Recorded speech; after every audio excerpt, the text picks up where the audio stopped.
மாப்பிள்ள தம்பி, கொஞ்ச நாளாவே அவளுக்கு மர கழண்டு போயிடுச்சுன்னு நினைக்கிறேன். அவ சரியாவே இல்ல. நீங்க தப்பா நினைச்சுக்காதீங்க, நான் அவகிட்ட பேசி பாக்குறேன். அட என்னம்மா நீங்க, மனுஷங்க எப்பவும் ஒரே மாதிரி கலகலன்னு இருக்க முடியுமா? மல்லி பாவம் வேலை வேலைன்னு ஓடிக்கிட்டே இருக்கா. அவளுக்கு டயர்ட் ஆகும், உடம்புக்கு முடியாம போகும். வீட்டு வேலையை முடிச்சுட்டு கொஞ்சம் ரெஸ்ட் எடுக்கலாம்னு நினைச்சிருப்பா. பேரண்ட்ஸ் டீச்சர்ஸ் மீட்டிங் வேற இருக்கா. இப்போ அடுத்த வேலை வந்துருச்சேன்னு கொஞ்சம் டென்ஷன் ஆயிட்டா. அதான் அப்படி பேசிட்டு போறா. நீங்க இதெல்லாம் பெருசுப்படுத்தாதீங்க, அதெல்லாம் தானா சரியாயிடும்.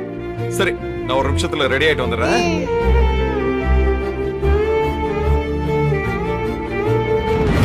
ஐயோ, ஏங்க இப்படி இருக்கீங்க? நீங்க என்ன வெறுக்கணும்னு தான் இப்படி நடந்துக்கிறேன். உங்களுக்கு என் மேல கோவமே வர மாட்டேங்குது. என்ன ரொம்ப சோதிக்காதீங்க. நான் பேசுறதுலயும் நடந்துக்கிறதுலயும் உங்க மனசு உடையதோ இல்லையோ, நான் உடைஞ்சு போயிடுறேன். என்ன மேல மேல பேச வச்சு குற்ற உணர்ச்சிக்கு ஆளாக்காதீங்க. என்ன விட்டு வேலைக்கு போயிடுங்க வச்சு.